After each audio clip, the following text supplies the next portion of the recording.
Bonjour tout le monde, supporters parisiens, je vous demande pas comment ça va après cette victoire 3-1 face à l'OL. Vous êtes les surdoués de la Ligue 1, selon les mots de l'équipe.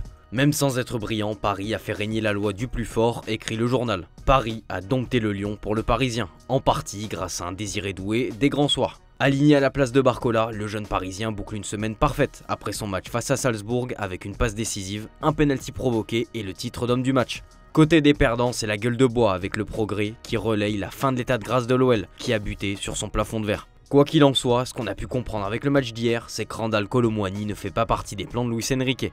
Écarté du groupe hier par le coach espagnol, son avenir a peu de chances de s'écrire à Paris. Sa meilleure solution est de s'en aller cet hiver sous forme de prêt avec ou sans option d'achat. L'équipe nous apprend que c'est Manchester United qui s'est positionné le plus concrètement ces dernières semaines. L'intérêt de Leipzig est réel, attention également à Monaco qui a annoncé chercher un attaquant après la blessure de Balogun. Sinon, dans le reste de la Ligue 1, bon résultat des clubs bretons. Large victoire 4-1 de Brest face à Nantes et succès moins convaincant de Rennes 2-0 face à Angers. A noter également le match nul 2-2 entre Montpellier et Nice, ainsi que la victoire 3-0 de Strasbourg au Havre. Allez, direction l'Angleterre pour débrief le succès 2-1 sur le fil de Manchester face à Manchester City. Vous l'avez compris avec ce jeu de mots, le Sun est catégorique, le jeune Ivoirien a conquis toute la ville. Le Daily Express, le Daily Star et d'autres tabloïds, toute la presse britannique est impressionnée par le caractère du gamin, qui a obtenu le penalty de l'égalisation et inscrit le but de la victoire en l'espace de 2 minutes. La forme de Diallo contraste avec celle de Marcus Rashford, qui a contemplé les exploits de son coéquipier depuis son canapé.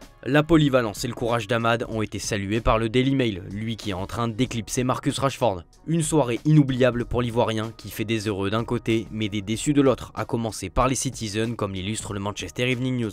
Il y a cette embrouille entre Walker et Højlund qui résume tout pour le Mirror. Walker, ton capitaine, qui à l'image de son équipe, perd ses nerfs et est méconnaissable. Pep Guardiola a reconnu ne pas être assez bon, comme le placarde le Daily Mail, alors que Bernardo se plaint que son équipe a défendu comme des U15. Seulement une victoire sur les 11 derniers matchs des Sky Blues, toujours en pleine crise. Ça s'est mieux passé en revanche pour Tottenham, qui malgré l'effectif réduit a giflé 5-0 Southampton.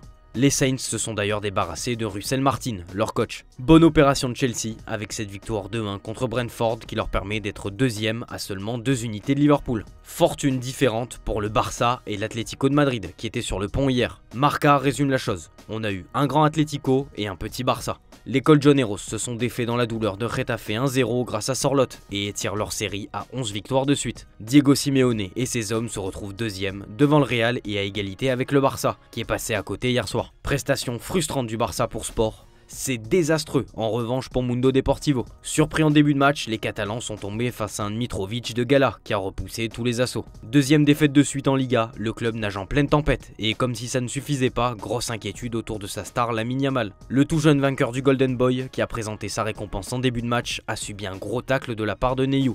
Sa cheville a été touchée, la même qu'il avait écartée durant plusieurs matchs, il y a de ça un mois environ. Il a fait signe de faire un changement avant de finalement tenir sa place toute la rencontre, bien que le jeune ailier boitait. Un diagnostic plus clair est attendu aujourd'hui, mais cela pourrait être une entorse de la cheville, synonyme de 2 ou 3 semaines d'absence.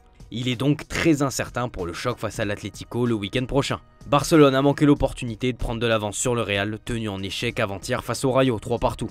Les merengues ne digèrent toujours pas l'arbitrage de la rencontre et le penalty oublié en fin de partie sur Vinicius ou celui sur Arda Güler.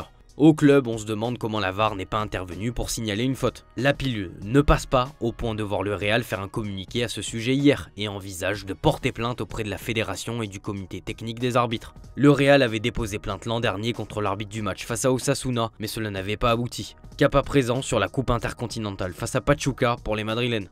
La bombe de la matinée nous est offerte par Relebo et ça concerne un ancien du Real Madrid. Selon le média, plutôt fiable sur le sujet, Karim Benzema, actuel joueur d'Al Ittihad, envisage de prendre sa retraite prochainement et cela pourrait être le cas dès 2025, à la fin de la saison en cours ou au maximum en 2026, date de la fin de son contrat. Il n'a pas encore pris la décision finale, mais il admet en privé y réfléchir de plus en plus. Et la suite de sa carrière est déjà planifiée. Il a convenu avec le Real Madrid de revenir au club pour occuper le rôle d'ambassadeur à travers le monde, notamment dans la zone arabe. Il a également très envie de revenir vivre à Madrid, la ville où il se sent le mieux.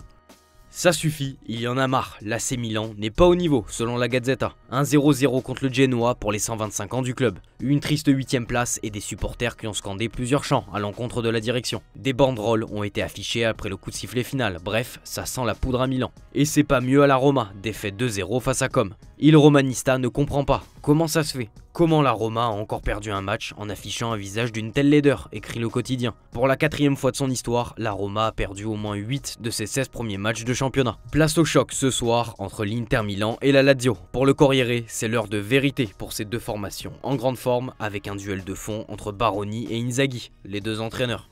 On termine en Allemagne avec Bild qui relaye l'avertissement de Joshua Kimmich après la défaite face à Mayence 2-1 du Bayern il y a 2 jours. Le milieu a rappelé qu'il fallait se battre et attend une remobilisation des siens dès le prochain match. En coulisses, le dossier Neuer se précise un peu plus. En fin de contrat en juin prochain, le portier a été interrogé sur son avenir et voici sa réponse. Je pense que les deux parties seraient heureux de continuer, mais il n'y a pas de précipitation, je dois d'abord être en bonne santé. Un accord serait sur le point d'être trouvé pour un contrat jusqu'en 2026 d'après Kicker. Sinon, le Borussia Dortmund a déçu avec un nul 1-1 décroché sur le gong contre Offenheim. Semaine noire pour Francfort qui a de nouveau perdu contre le RB Leipzig de Loïs Openda sur le score de 2-1. C'est tout pour aujourd'hui les amis, merci de votre fidélité et on se donne rendez-vous à tout à l'heure pour le JT Foot Mercato. Ciao ciao.